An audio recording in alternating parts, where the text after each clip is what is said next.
అదే RTV app వార్తల్ని క్షణాల్లో చదివే అవకాశం ఉంటుంది. ఒక న్యూస్ పేపర్, ఒక టెలివిజన్ ఛానల్ మీ చేతుల్లో ఎప్పుడూ ఉంటాయి. రాయలసీమ ప్రజలు, రాయలసీమ రైతాంగం కూటమి ప్రభుత్వం ఏర్పడినప్పటి నుంచి కూడా ఈ ప్రాంతం పట్ల ఒక నిర్లక్ష్యము, నిరాదరణ కొనసాగుతుందని చెప్పి భావిస్తున్న తరుణంలో ఈరోజు ఇలాంటి ఆదేశం రావడం అనేటువంటిది నిజంగా బాధాకరం. ఎందుకంటే రాయలసీమ లిఫ్ట్ ఇరిగేషన్ ప్రాజెక్టు ప్రధానంగా చెన్నైకి తాగునీరు, అదేవిధంగా రాయలసీమ ప్రాంతాల్లో తాగునీటి ప్రయోజనాలు నెరవేర్చడానికి ప్రతిపాదించినటువంటి ప్రాజెక్ట్ ఇది. దీనికి సంబంధించి 2023లో కూడా మార్చిలో తొలి దశ పనులకు సంబంధించిన శాంక్షన్స్ అన్నీ కూడా అప్పటి వైఎస్ఆర్ ప్రభుత్వం, రాష్ట్ర ప్రభుత్వం ఇవ్వడం జరిగింది. ముఖ్యంగా తెలుగుదేశం పార్టీ అధికారంలోకి వచ్చిన తర్వాత, కూటమి అధికారంలోకి వచ్చిన తర్వాత ఈ 10 నెలలుగా ఆ ప్రాజెక్టును పూర్తిగా మూలన పడేసింది. ఏమాత్రం కూడా పనులు ముందుకు పోలేదు. ముఖ్యంగా ఈ గ్రీన్ ట్రిబ్యునల్లో కానీ, లేకపోతే ఈ ఎక్స్పర్ట్స్ అడ్వైజరీ కమిటీ ముందు కానీ రాష్ట్ర ప్రభుత్వం సమర్థవంతమైనటువంటి వాదనలు వినిపించకపోవడం వల్లనే ఈరోజు ఈ దుస్థితి ఏర్పడింది. పర్యావరణానికి ఏమాత్రం సంబంధం లేదు, ఇది కేవలం తాగునీటి అవసరాల కోసమే, పర్యావరణానికి ఏమాత్రం కూడా నష్టం చేయదు, తాగునీటికి సంబంధించినటువంటి వాటిలో పర్యావరణ అనుమతులు కూడా అవసరం లేకుండానే నిర్మించడానికి వీలుందనేటువంటి వాదనను సమర్థవంతంగా ఈ రాష్ట్ర ప్రభుత్వం వినిపించలేకపోయింది. ఇది జగన్మోహన్ రెడ్డి గారు ప్రారంభించినటువంటి ప్రాజెక్ట్ అనేటువంటి ఒక రకమైనటువంటి భావనతోనే దీన్ని నిర్లక్ష్యం చేసినట్టుగా కనిపిస్తూ ఉంది.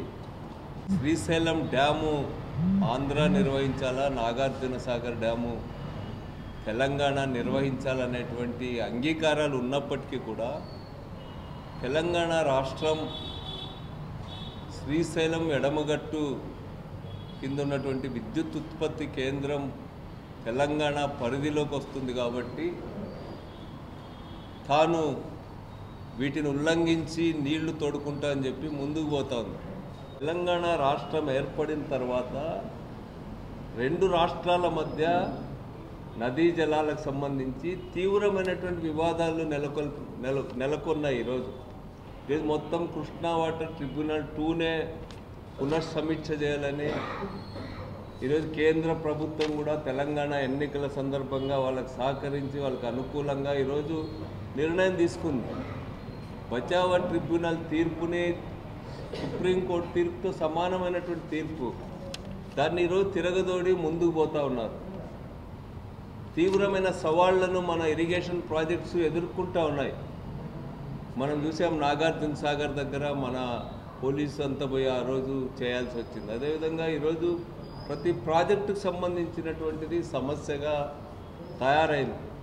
ప్రాజెక్టుల వారిగా నీటి కేటాయింపులు చేయాలనేటువంటి విషయాలు, అనేక రకాలైనటువంటి వివాదాలు ఈరోజు ముందుకు వస్తున్నటువంటి సందర్భంలో రాష్ట్ర ప్రభుత్వం మంచి ఎక్స్పర్ట్స్ టీంని ఏర్పాటు చేసి కోర్టుల్లో ఫైట్ చేయడం కానీ, సెంట్రల్ గవర్నమెంట్తో ఫైట్ చేయడంలో కానీ, నీటి ప్రయోజనాల్ని, హక్కులను సాధించడంలో కానీ చాలా పూర్తి శ్రద్ధ పెట్టి ఫైట్ చేయాల్సినటువంటి అవసరం ఉంది. ఈరోజు తేలిగ్గా తీసుకుంటే రాష్ట్ర ప్రయోజనాలు దెబ్బతింటాయనేటువంటిది చంద్రబాబు నాయుడు గారి ప్రభుత్వం గుర్తించడం లేదు.